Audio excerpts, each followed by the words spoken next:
الا كنتي حايره شنو توجدي للفطور ولا الكوتي، جبت لك وصفه غادي تنفعك بزاف، بلا بيض بلا حليب بلا دقيق بيض وحتى بلا ياغورت، سهله اقتصاديه والنتيجه غتعجب كل من ذاقها. وهاد الوريضه نهديها لاحلى متابعاتي الغاليات. بسم الله على بركه الله، مباشره نبداو الوصفه ديالنا.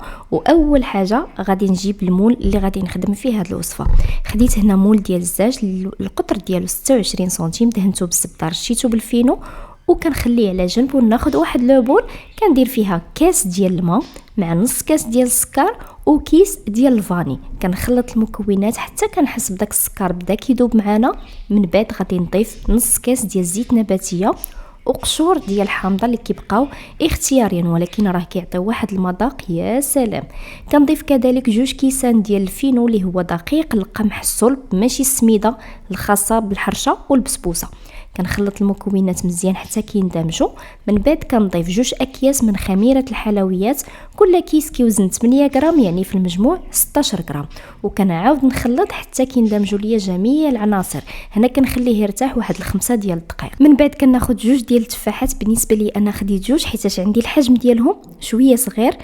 الا كان عندكم تفاح كبير خذوا غير وحيده بركه. من بعد ما كنغسلهم كنقي لهم القشور ديالهم، كنجيب واحد لوبول وكنحكهم في الحكاكه اللي العيون ديالها غلاط، ما كنحكوهمش في الجهه الرقيقه. كنضيف عليهم ساشي ديال زهره البرتقال ولا ساشي ديال الفاني اللي بغيتو. كنضيف كذلك اي نوع ديال المكسرات متوفره عندكم. انا درت غير 3 المعالق كبار ديال اللوز ايفيلي، تقدروا ديروا الكركاع، مهم المكسرات اللي بغيتو ولا ما كانش بلاش منها. كنرجع للخليط ديالي كنعصر عليه نص حامضه من هذيك اللي حكينا لها القشور ديالها. واللي ما كتبغيش بطبيعه الحال الحامض، راه ممكن انها عوض ما دير الحامض تضيف معلقه كبيره ديال الخل باش هكا نتحصلوا على القوام المطلوب. كنجيبوا المول ديالنا اللي كنا دهنا من قبل، كنفرغ فيه الخليط، وهذا هو القوام اللي خصكم تحصلوا عليه. ما يكونش الخليط ديالكم خفيف بزاف. صافي كنقادو في المول وكنجيب داك التفاح اللي وجدت معكم كنديرو فوق الوجه ديال الكيك ديالي. وهنا كتبقى خطوه اختياريه، ضفت واحد شويه ديال لي بيبيت ديال الشوكولا كانوا متوفرين عندي، ما كانوش كما قلت لكم بلاش منهم، لا هما لا مكسرات. كنهزوا المول ديالنا وكنديوه مباشره للفران اللي كيكون مسخن من قبل. كنسخنوه غير من الاسفل. بالنسبه للفرن الكهربائي على 180 درجه ما كتاخذش لينا حتى 30 دقيقه وكتكون واجده. فرن غازي كذلك عافيه متوسطه، كتدخلوها طيب من الاسفل، عاد تقدروا تحمروها من الفوق. وغير كنخرج الكيك ديالي من الفران كنخليه حتى كيبرد تماما. هنا في هذه المرحله اللي بغات وكيبقى لها اختياري، تقدروا تسقيوها بمعلقه كبيره ديال العسل.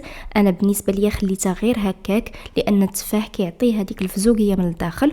وما تقطعوش الكيك ديالكم حتى كيبرد تماما عاد دوزو تقطعوا. انا خليته حتى برد مزيان مزيان عاد باش قطعته معكم. وشوفوا معايا ما شاء الله كيفاش كيجي من الداخل، كيجي رائع جدا، خصوصا الناس اللي ما كيبغيوش البيض او لا عندهم حساسيه منه، الحليب الياغورت وحتى الدقيق الابيض.